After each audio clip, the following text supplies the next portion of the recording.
If you're a child of the 90s, then you're going to remember Buffy the Vampire Slayer and what a cult phenomenal it was.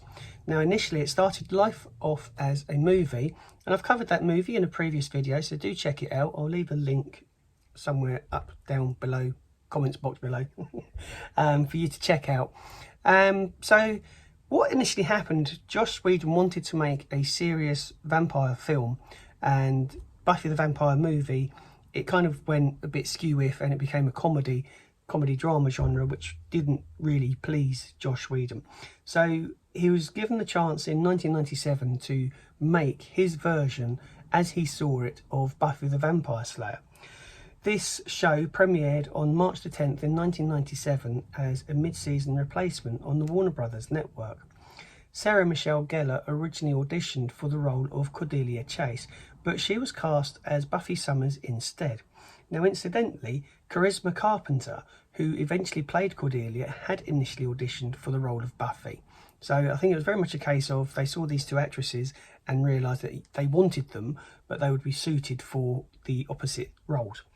Nicholas Brendan, who played Xander Harris, had little acting experience prior to being cast and was actually working as a production assistant. So he was a bit of a crossover there, so stepping over that line, which is great. I think if you can encourage people to do both sides, work in front of the camera and behind, then I think sometimes that can help with the filmmaking process. Joss Whedon created Buffy to subvert the horror genre trope of the helpless victim being a female blonde, and made her the hero instead. Sunnydale High School's exterior shots were filmed at Torres High School in California, which was also used for Beverly Hills 90210. The concept of Hellmouth, a portal of 4 demon dimensions and stuff, was actually introduced in season 1, and that would go on to become a central plot point throughout the series. David Bonanza, and I know I've probably butchered his name, so I do apologise, David.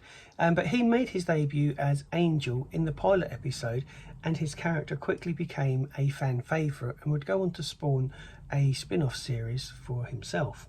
The first season had a relatively low budget, which led to creative solutions for special effects and monster designs. And I think that's, when something's made on a small budget, I don't think that's a bad thing, because it forces the movie makers to think outside the box, probably use a bit more practical effects than what they would like.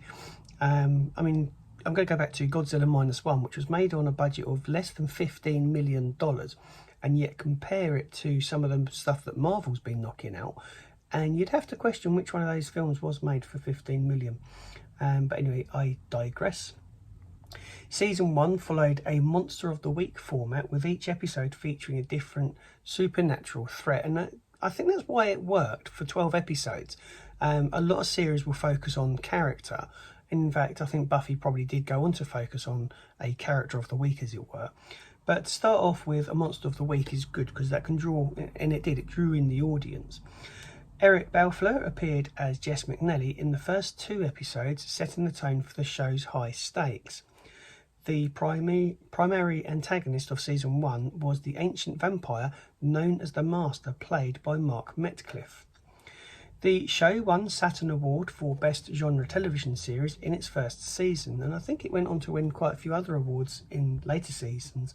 I mean, that's not a bad start, is it? 12 episodes, cult status, and an award on top of that.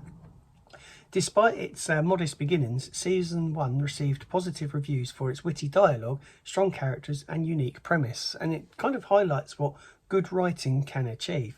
The 2-part episode, the 2-part plot episode, try saying that when you've had a few, and I might just later, Welcome to Hellmouth and The Harvest, established the show's core themes and characters.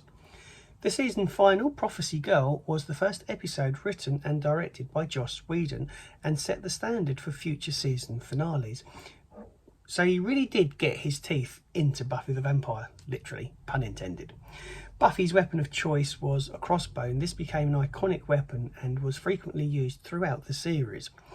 The Sunnydale High School library, where Giles worked as librarian, serves as the Scooby Gang's headquarters.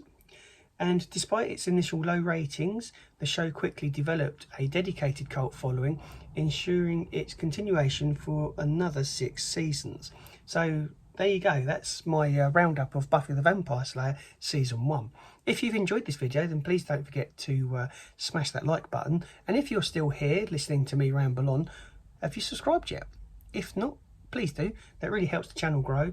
Yeah, I'm so pleased with how things have been going on this channel recently, and that's all thanks to your support and just clicking those buttons for me. So thank you so much for that. I will be back very soon with some more movie trivia, and check out my shorts. I'm doing Glow Up series where I take actors and actresses from when they were younger and show you how they've grown over the years, and particularly certain films as well. So do check out those short videos. I'll be back with some more movie trivia very soon. Take care of yourselves. See you then.